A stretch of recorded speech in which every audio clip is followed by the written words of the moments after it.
salah nggak sih di dalam hati kita ini pengen menikah, tapi saya sadar bahwa saya seorang laki-laki ini belum mempunyai finansial atau ekonomi yang stabil.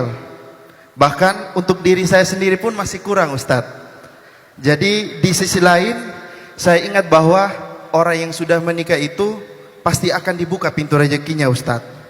Dan yang menjadi salah satu overthinking saya itu, Ustadz, selalu memikirkan itu, Ustadz. Pertanyaannya, Ustadz, kira-kira salah nggak sih, Ustadz, kita berpikir seperti itu? Karena seakan-akan kita takut, bahkan hampir nggak percaya bahwa menikah itu Allah akan buka pintu rezekinya, Ustadz. Dan yang sakitnya lagi adalah ketika kita tidak bersama atau kita berpisah dengan orang yang kita cintai, Ustadz. Mungkin itu pertanyaan saya, Ustadz. Syukran, Ustadz. Saya coba jawab dengan pengalaman hidup, bukan dengan teori ideal ya. Kalau teori idealnya, pertama kata Nabi, kalau kalian sudah mampu, salah satunya adalah kemampuan finansial, nikahlah. Kalau kalian belum mampu, berpuasalah. Kadang-kadang justru kayaknya puasa lebih berat daripada nikah ya. Itu yang pertama, teori idealnya. Teori ideal yang kedua, iyakunu fuqara asa ayyughniyahumullah. Kalau mereka fakir, nggak punya apa-apa, setelah menikah Allah yang akan mencukupkan mereka. Itu janji Allah. Tapi kan ini bagi mereka yang benar-benar yakin banget kan. Sementara kadang kita udah yakin, dianya ragu gitu. Kalau kita udah serius, dianya masih lihat-lihat keadaan lah gitu. Nah, jadi artinya nggak selalu ideal. Tapi pengalaman pribadi saya, ketika dulu saya menikah juga kondisinya sama dengan kakak Mansur. Untuk diri sendiri juga nggak cukup, apalagi menjanjikan untuk menafkahi istri atau nanti punya anak. Saya percaya bahwa modal utama seorang laki-laki itu bukan uang, tapi tanggung jawab. Kalau dia seorang laki-laki yang bertanggung jawab, dia akan berjuang, gak akan diam aja. Buat apa orang yang punya modal uang, tapi dia gak punya mental tanggung jawab yang baik.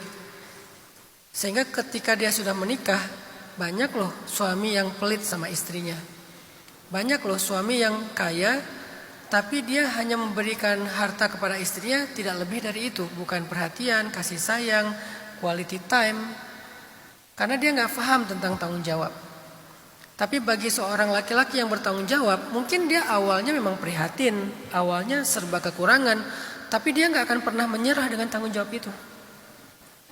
Saya awal menikah itu emang gak mudah, sulit sekali. Sampai saya bilang pernah tinggal di tempat pembuangan sampah di Bandung. Gak mudah pastinya, beberapa tahun itu gak mudah. Tapi alhamdulillah karena dia anugerahi perempuan yang sabar, yang juga tawakal sama Allah, dia percaya dengan perjuangan suaminya. Dia lihat juga suaminya tiap pagi baru pulang malam itu nggak diam aja.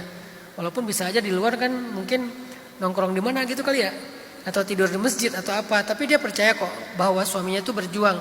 Dan nggak mungkin lah Allah membiarkan hambanya berjuang bertahun-tahun dan nggak ada hasilnya. Jadi yang sekarang harus ditanyakan adalah siap nggak untuk berjuang, Kak Mansur? Siap nggak untuk bertanggung jawab, Kak Mansur? Kalau siap, tinggal perempuannya percaya nggak dengan kesiapan itu. Berarti challenge nomor 2-nya adalah bagaimana membangun kepercayaan, bagaimana meyakinkan, bagaimana menenangkan si perempuan ini untuk percaya bahwa insya Allah mungkin saya sekarang modalnya pas-pasan, tapi saya akan berjuang, saya nggak akan nyerah gitu aja.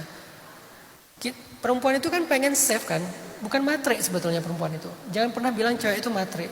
Mereka itu kan safety player, dan itu fitrahnya perempuan. Maka berikan safety itu kepada mereka. Jadi kayak gimana cara kita meyakinkan dia, you are safe, kamu tuh aman bersama saya, nggak akan terlantar, nggak akan disia-siakan.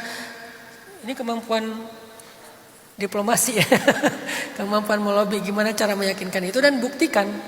Jadi kalau Kak Mansur udah siap dan punya mental tanggung jawab, insya Allah Bismillah. Dan merasa bahwa menikah itu sudah menjadi sesuatu kebutuhan, ya udahlah Bismillah. Insya Allah Allah bukakan jalan. Jadi nggak salah kalau Kak Mansur punya rasa pengen menikah, tapi ada rasa overthinking, gimana kalau nggak bisa. Saya lebih Saya sebagai ayah nih, karena saya punya anak perempuan, kalau satu saat yang ngelamarnya laki-laki menurut saya dia belum punya kesiapan finansial, saya akan ngelihat mental dia. Dia pejuang bukan? Kalau dia pejuang, saya nggak khawatir tentang anak saya. Saya lebih khawatir kalau dia punya uang tapi dia bukan mental pejuang. Dia gampang nyerah, banyak komplain, nggak bertanggung jawab, nggak ngerti tentang leadership seorang suami kepada istrinya. Saya lebih khawatir itu daripada masalah dia nggak punya uang. Kalau nggak punya uang tapi dia mentalnya fighter, saya aman banget anak saya ada di dia. Insya Allah dia nggak akan sia-siakan. Itu sih mental kita yang paling jadi modal utama. Allahu a'lam.